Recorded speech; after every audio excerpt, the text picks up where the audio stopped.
uma sequência da outra, onde Jesus no templo, ele falava aos judeus. Eu espero que o irmão e a irmã se coloquem de pé em reverência à palavra do Senhor.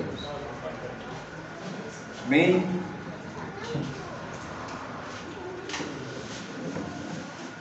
Eu vou ler apenas o versículo, no capítulo de número 22, versículo número 11, diz assim: E o rei, entrando para ver os convidados, viu ali um homem que não estava trajado, com vestido de núpcias. Podemos assentar. Pai, nesse momento eu peço que o homem Nivaldo, que o Senhor, aquilo que me chamam de pastor Nivaldo, enfim, Pai, aqui está apenas o teu sangue. Eu te peço nesse momento que o Senhor me use como um vaso de honra na tua casa, para a honra e glória do teu nome. Que não seja eu, que não seja a minha vontade, mas que a tua palavra flua através da minha boca, e que o teu Espírito, Senhor, em nome do Senhor Jesus, tome cativo toda a minha vontade, toda a minha carnalidade, para falar aquilo que o Senhor colocou nos nossos corações nesta manhã, em nome do Senhor Jesus. Amém? Amém. Irmãos, Jesus estava pregando no templo a fariseus, aos sacerdotes, aos homens de todas as camadas da sociedade hebraica ou judaica, como você queira. E nós sabemos que no ministério de Jesus a maior resistência vinha do povo escolhido. A maior resistência que a igreja encontrou, ainda a igreja não estava alicerçada nessa época, mas ela encontra nos próprios judeus uma resistência ferrenha. E Jesus estava nesta manhã, ou nesta noite, a palavra não fala, falando aos judeus. É impressionante que ele começa, essas três parábolas são praticamente idênticas, mas com destinos diferentes, explicações diferentes para a nossa vida. No capítulo de número 21, no versículo 28, Jesus se refere a duas camadas da sociedade, a dois tipos de homens na sociedade, quando ele fala: mas que vos parece? Um homem tinha 2 filhos, e dirigindo-se ao primeiro disse: Filho, vai trabalhar hoje na minha vinha? Ele, porém, respondendo, disse: Não quero. Mas depois, arrependendo-se, foi. E dirigindo-se ao segundo, falou de igual modo. E respondendo, ele disse: Eu vou, Senhor. E não foi. E Jesus faz uma pergunta àqueles homens que estavam no templo, ouvindo essa parábola. Ele pergunta: qual dos dois fez a vontade do Pai? E a multidão e os que estavam ali ouvindo disse: o primeiro. Disse Jesus: em verdade vos digo que os publicanos e as meretrizes entrarão adiante de vós no reino de Deus. Por quê? O primeiro, aqui ele representa um grupo que resiste. Ele diz para Jesus: eu não vou, porque quando o pai aqui diz para os 2 filhos, não é Deus falando com 2 filhos que ele tem, mas é Deus simbolizando 2 tipos de pessoas na igreja dele. E o primeiro fala: eu não vou, e acabou indo. É um grupo de pessoas que não são redimidos, ou não foram ainda redimidos, mas ele não finge. Eu vou repetir: ele não finge, ele fala aquilo pelo qual ele está passando: eu não vou.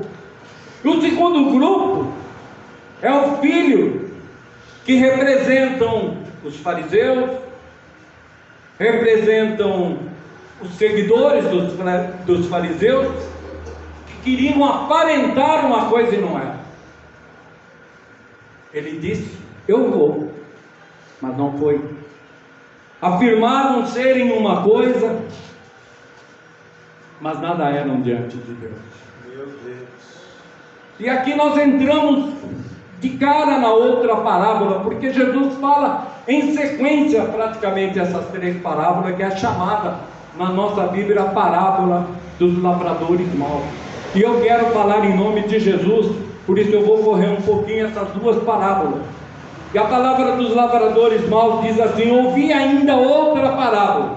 Houve um homem, pai de família, que plantou uma vinha e circundou-a de um valado e construiu nela um lagar e edificou uma torre e arrendou-a a uns lavradores e ausentou-se para longe.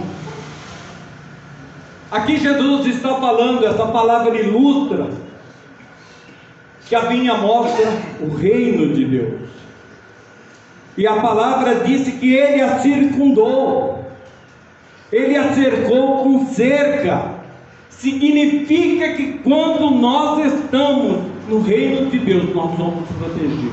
Amém. Ainda que você não creia, há uma proteção de Deus para a sua vida. Eu creio. Circundou-a e colocou nela um lagar. Irmãos, o lagar, biblicamente, é o local da onde emana a bênção de Deus para as nossas vidas. Então ele circundou, ele a protegeu, ele cuidou e ele deu um lugar de bênção. E o lagar hoje, profeticamente, é esse altar, onde você vem, aonde daqui é proferido bênçãos para a tua vida. Aleluia. E ele diz que houve também uma torre. A torre significa a posição daqueles que devem proteger o reino e não protegemos. A torre simboliza eu e você. Olha. A torre simboliza eu e você. Porque nós, como cristãos, irmãos, nós estamos devendo muito a Deus. Porque nós recebemos tudo de Deus e praticamente nada ou quase nada fazemos para o reino. E no verso 34 ele diz: e chegando o tempo de frutos, enviou seus servos, os lavradores, para receber os seus frutos. E os lavradores, apoderando-se dos servos, feriram um, mataram outro e apedrejaram outro. E depois enviou outros servos, em maior número do que os primeiros, e eles fizeram-lhe o mesmo. Se eu ligar meu celular, se eu ligar a televisão 1 hora, 2 horas, 3 horas, meio-dia, ou se eu sair a qualquer momento, em qualquer parte do Brasil, mas principalmente nas grandes capitais, vai haver uma igreja aberta. Verdade. Vai haver um celular falando uma palavra de Deus. Vai haver uma televisão que vai falar de Deus. Em todos os lugares, Deus preparou para que a palavra dele seja falada. Amém. Os nossos ouvidos é que precisam ser destapados, mas Deus está aqui, nos clamando, nos chamando, falando conosco nesta manhã, porque a palavra do Senhor para esta manhã, ela envolve um termo na minha vida e na tua vida também, chamado urgência. Olha aí. O tempo está se esgotando. Meu Deus. E por último, enviou-lhe seu filho, dizendo: terão respeito a meu filho. Mas os lavradores, vendo o filho, disseram entre si: este é o herdeiro. Vinde, matemo-lo e apoderemo-nos da sua herança. E lançando mão dele, o arrastaram para fora da vinha e o mataram. Claro que a palavra aqui está falando de Jesus. Mataram Jesus, achando que ficariam com a herança dele. Entendam que para eles a herança de Jesus não era espiritual. Para eles a herança não era o reino. Para eles, a herança que Jesus pregava era uma, mas a que eles viam era monetária. A igreja era o local que esses homens almejavam. E mataram ele. E no verso 41, aliás, o 40, eles dialogando com Jesus,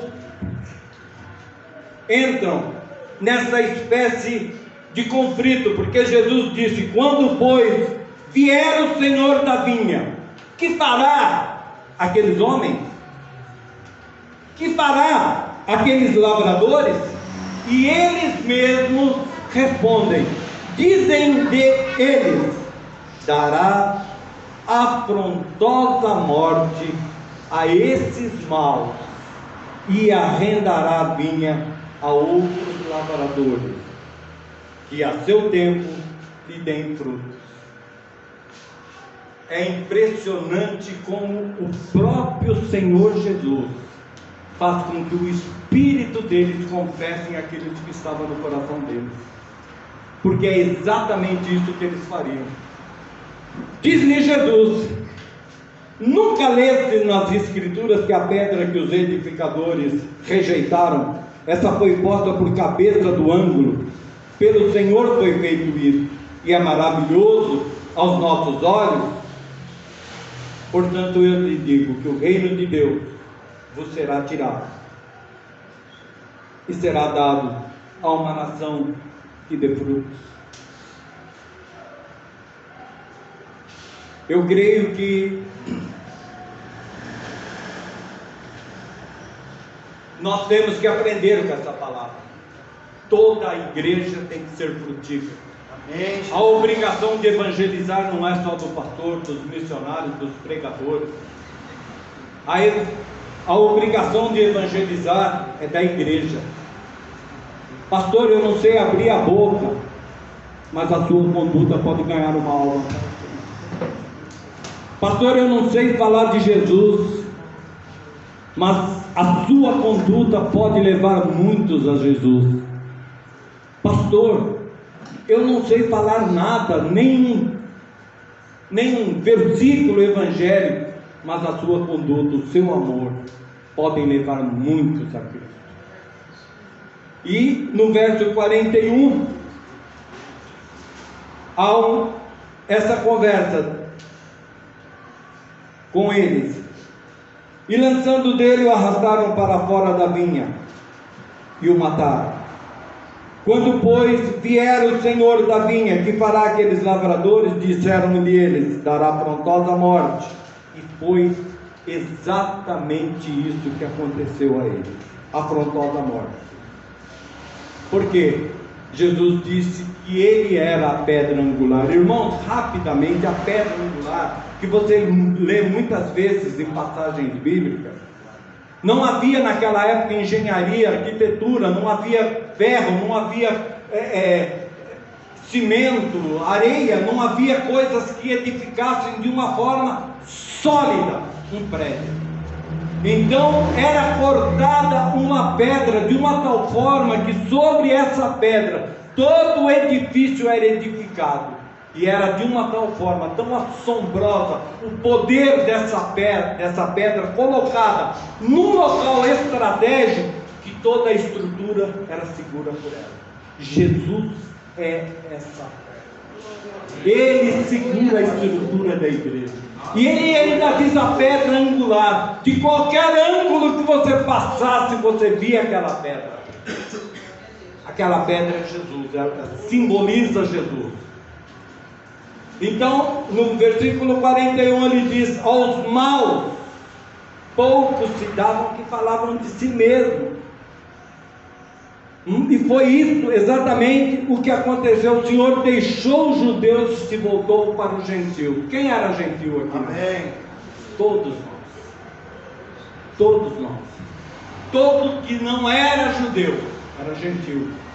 E Jesus retira agora um povo que ele chamou, um povo que ele separou para fazer o quê? Para falar da palavra, para levar o evangelho. a todos os confins da terra, e ele passa a dar essa missão aos gentios. No versículo 43, é tirado de vós. E no versículo 43 ainda, ele profetiza que haverá juízo sobre aqueles que não quiseram receber. E nós sabemos que 70 anos depois da crucificação de Jesus, Israel, principalmente Jerusalém, é invadida, o templo é arrebentado, como ele disse, que não ficaria pedra sobre pedra, e cumpriu-se a palavra. E em outro local da minha Bíblia e da sua Bíblia está escrito: quem quiser salvar as suas vidas, perderá. Meu Deus. Aquele que quiser salvar a sua vida, perdê-la. Mas aquele que a perder, por amor do meu nome, esse vai se salvar, esse vai encontrar. Isso encontra-se no Evangelho de Mateus, capítulo 16, se eu não me engano, versículo de número 25. E será dada a uma nação que dê frutos, por isso nós precisamos frutificar. Amém. E o verso 44 fala de justiça. E eles entenderam que ele falava deles, por isso o levaram para fora da igreja, para fora de Israel, para fora de Jerusalém, e o mataram. Capítulo 22 vai falar a parábola das bodas. E começa assim: Jesus tomando a palavra, lembre-se que eu falei, ele estava simultaneamente parábola por parábola, ele não parou, apenas há uma separação didática até para a Bíblia, mas Jesus continuava falando a mesma multidão de pessoas, e ele diz, tomando a palavra, tornou a falar-lhes em parábola, dizendo: o reino dos céus é semelhante a um certo rei que celebrou as bodas do seu filho, e enviou seus servos a chamar os convidados para as bodas, e estes não quiseram vir. Depois enviou outros servos, dizendo: dizei aos convidados: eis que tenho o meu jantar preparado, os meus bois e cevados já mortos, e tudo já está pronto. Vinde às bodas. Vinde às bodas. Vinde às bodas. Há uma urgência de Deus para que a igreja logo suba e com ele seja celebrada essas bodas do céu. Por todos os sinais que nós vemos, o esfriamento de muitos, milhares, milhões de pessoas, a falta de amor no mundo, a falta de amizade, a falta de tudo, a falta de perdão, o que nós vemos, crimes de todas as formas, as barbáries que os nossos olhos veem todos os dias. Eu digo para vocês, a última semana já está em andamento. O Senhor clama para que a igreja o busque mais, para que a igreja se santifique mais, porque é chegado o fim dos tempos. Amém. Mas esse rei que nos convida para a boda, o reino, e esse rei simboliza Deus, que celebra as bodas, e bodas lembra matrimônio, matrimônio lembra festa, união, que simboliza um só corpo. Lembre-se disso. Nossos casamentos não podem ser separados por nossa livre e espontânea vontade, porque simboliza exatamente esse chamado de Deus para a igreja. Jesus e a igreja participarão das bodas, uma festa, um só corpo, uma só vontade, enfim, as bodas de Jesus com a igreja. E aí ele envia os seus servos, os profetas, para buscar os convidados, Israel. Mas não quiseram vir. Enviou outros, um convite especial para um povo escolhido, um sentido forte de chamado denotado urgência.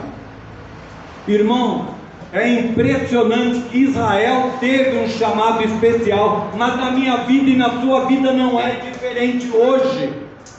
Deus tem um propósito, um chamado especial para você. Tanto é que Jesus diz que nós somos o quê? Nós fomos enxertados na oliveira, nós somos sambuzeiros, mas nós fomos enxertados no lugar daqueles que saíram. Portanto, você tem o mesmo privilégio que os israelitas tiveram. E não fizeram caso. Uns foram para o campo, negócio. Os outros não tinham tempo para ir para as bodas, os prazeres que nos tiram da presença de Deus. E os outros, os de cargo mais importante na sociedade, enfim, os líderes, principalmente os religiosos, não têm tempo para Deus. Por que, pastor? Por que será que Deus coloca essas coisas nos nossos corações? Porque uma igreja que é voltada para ganhar dinheiro não tem participação com Deus. Esse templo, essa casa, essa porta não foi aberta visando um comércio. Essa casa, essa porta, esse lugar, esse chamado é visando ganhar alma. Amém. É visando preparar uma igreja santificada para servir e subir com o Senhor. Amém, Jesus.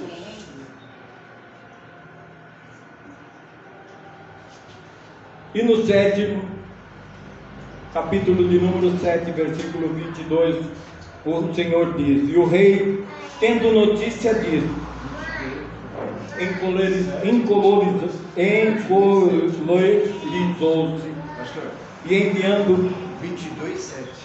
22:7. Capítulo 22:7. Obrigado, irmão. Está na tela, pastor. E o 22:7 diz: e o rei, tendo notícia disso, encolerizou-se, enviando seus exércitos, destruiu aqueles homicidas, como eu disse. O marechal Tito entra, invade, acaba, destrói os templos. E no capítulo 8, então disse aos servos, no versículo 8: as bodas, na verdade, estão preparadas, mas os convidados não eram dignos. Meu Deus.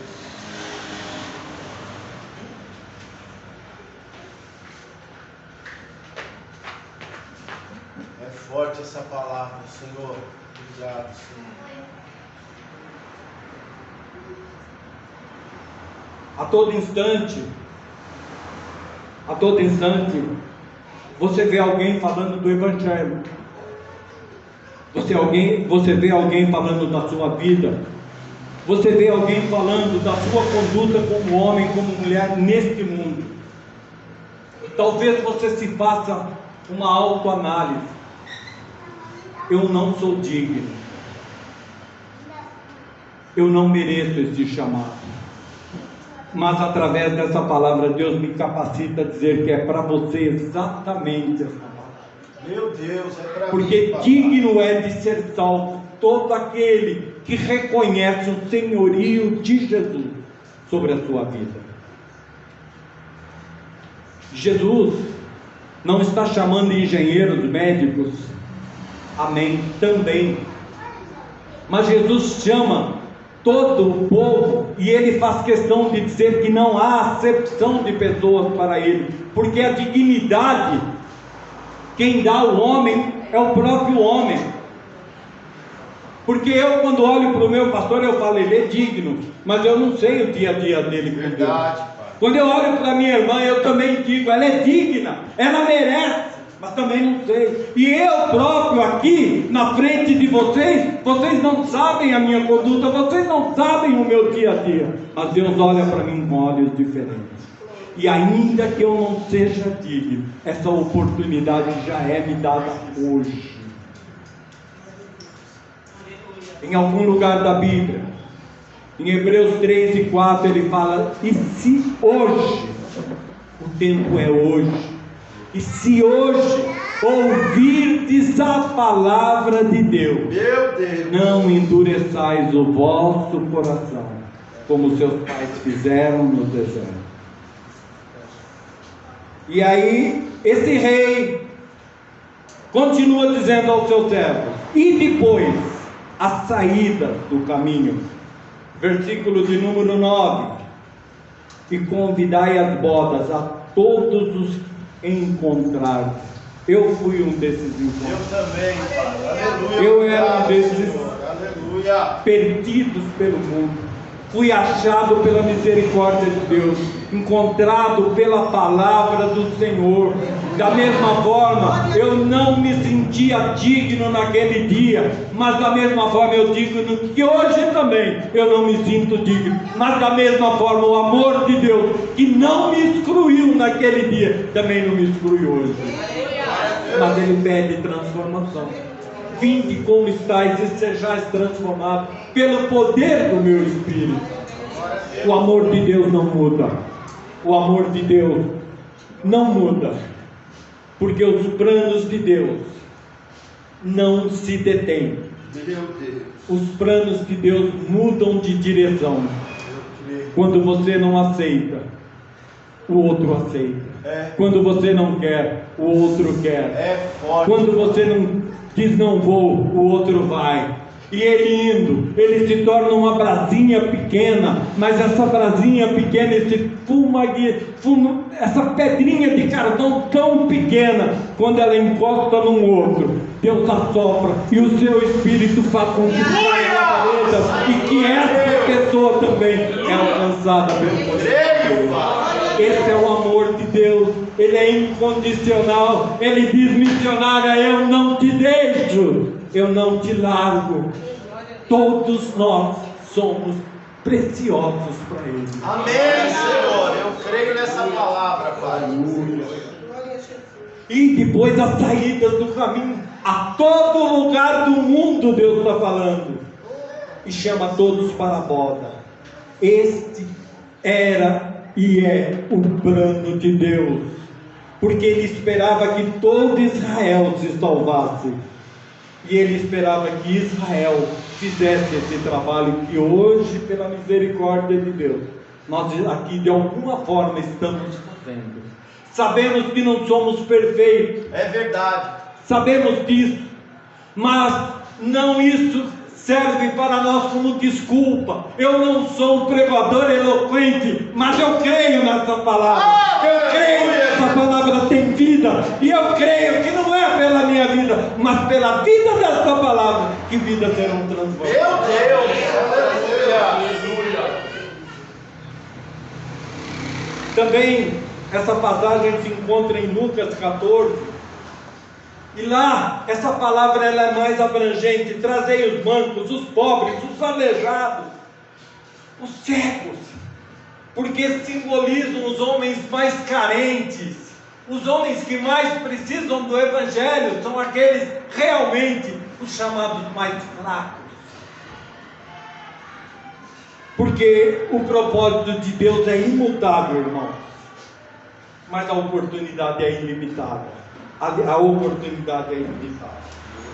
Hebreu, nos versos 4, 3 e 4, no capítulo 3 e 4, fala mais uma vez: o dia de salvação para Deus é hoje. Eu não sei o meu amanhã. Talvez amanhã eu não esteja aqui, porque Ele é soberano, como foi usado pela nossa missionária aqui na abertura. Eu não sei o meu amanhã, irmão, irmã. Eu creio que todos aqui são cristãos, mas se há algo nesta manhã que dentro do seu coração possa estar sendo motivo de você estar pensando: eu não sou digna, eu não mereço, caia por terra esse pensamento, porque Deus tem planos para a sua vida e são planos de salvação. Amém, Jesus. E no versículo 10 diz que os servos, saindo pelo caminho, ajuntaram tantos maus como bons. E isso me ensina, meu irmão. E isso me ensina, minha irmã. Irmão, olha para mim, amado. Muitas vezes você pode ter se considerado mal para Deus. Posso te usar como exemplo? E muitas vezes você pode ter se considerado bom para Deus. Mas a palavra diz que tantos bons quanto os maus precisam de salvação. É verdade. Tanto os bons quanto os maus. Tem tanta pessoa soberba que quando vê você com a tua Bíblia indo para a igreja, ele pensa assim: aquele lá precisa mesmo. Eu preciso mais. Eu preciso todos os dias ser tocado por essa palavra que vem nos limpar, essa palavra que vem trazer a salvação na nossa vida. E no versículo 11, o motivo dessa pregação, aquilo que quando eu lia, Deus falou: você vai falar dessa palavra, porque é um motivo para que nesta manhã você reflita. E o rei, entrando para ver os convidados, viu ali um homem que não estava trajado com veste de núpcias. E a palavra, o diálogo de Jesus com este homem é o seguinte, no versículo de número 12: amigo, como entraste aqui, não tendo vestido nupcial? Vocês percebem que Jesus está dentro do templo, falando de um casamento que está se realizando no céu. Amém? Amém. A igreja entende isso? Amém. Jesus está dentro de um templo, falando de um casamento que está se realizando, que vai se realizar no céu. E se vai se realizar no céu, Jesus tocou no meu coração e eu quero dividir com os irmãos. Entre a terra e o céu há um trajeto, há um caminho. Meu Deus. Há um caminho a ser seguido. E note que Jesus falou, amigo, ironicamente, não que ele seja irônico, ele quis nos chamar a atenção para esse lado. Amigo, como entraste aqui não tendo vestes nupciais? Meu Deus.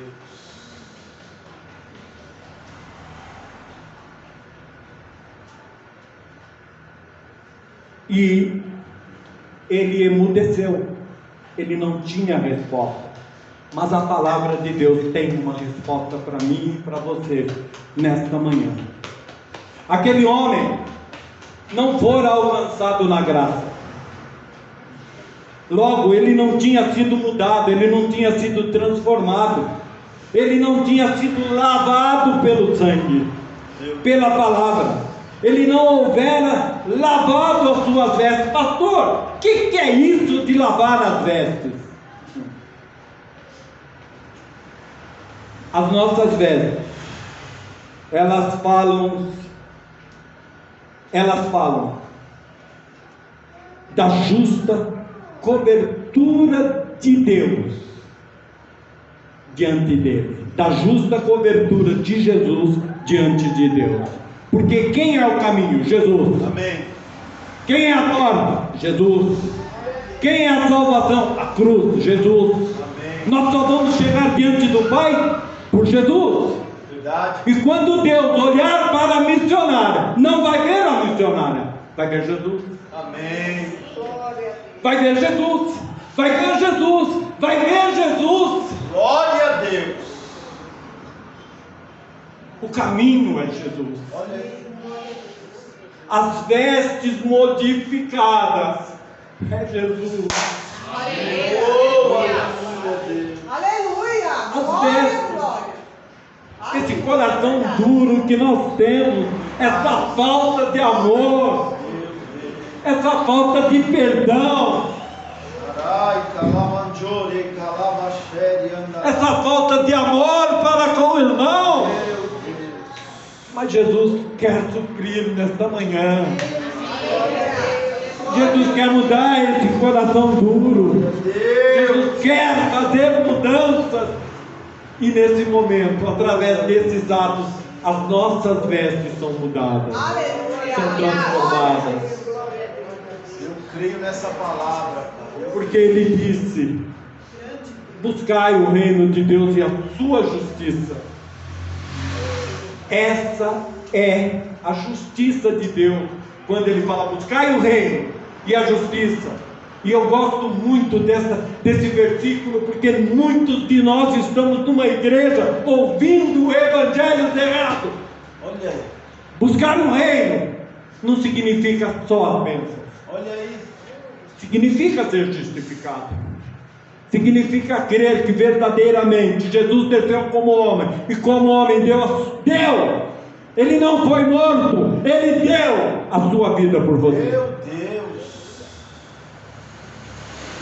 Você tem que entender que aquele sangue vertido não tem valor neste mundo que pague.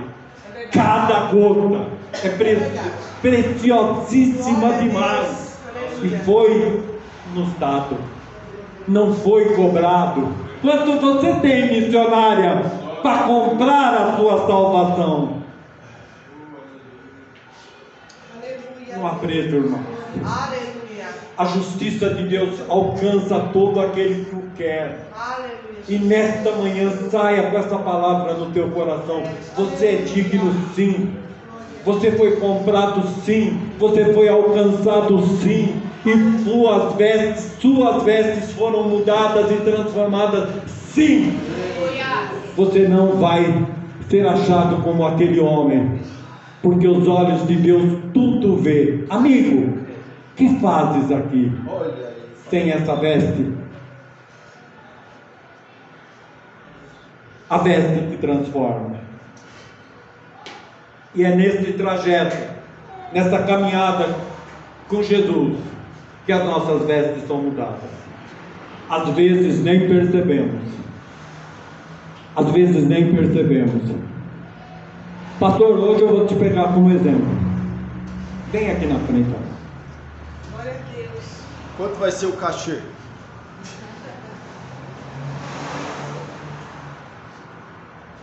Todos conhecem o pastor Rodrigo? É lá no Mirante só. Rodrigo. Todos conhecem? Quem não conhece o pastor Rodrigues aqui? Todos conhecem. Pode voltar. Todos vocês sabem do passado desse homem. Ele é um ex-drogado. E eu digo para você, irmãos, que não há remédio que tire a droga do homem. É verdade. Não há. Eu trabalho há muitos anos dentro de uma igreja. Tive a oportunidade de trabalhar com pessoas, com homens que foram alicerçados por Deus, ungidos por Deus para esse trabalho. Eu vi muitas pessoas drogadas. E eu sei que só um pode libertar das drogas. Verdade, só Jesus. Ele afirma aqui e garante: se verdadeiramente o Filho vos libertar, verdadeiramente será livre. Amém, Jesus. A química do homem vem, passa por algum tempo, faz um trabalho humano, mas como tudo que é humano é efêmero, é passageiro, logo passa.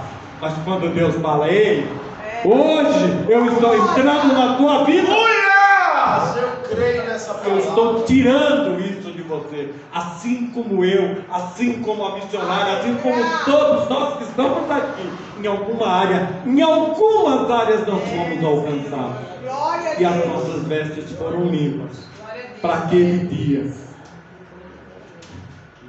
aquele dia, para aquele dia maravilhoso, quando todo joelho se dobrará diante do Rei. Meu Deus.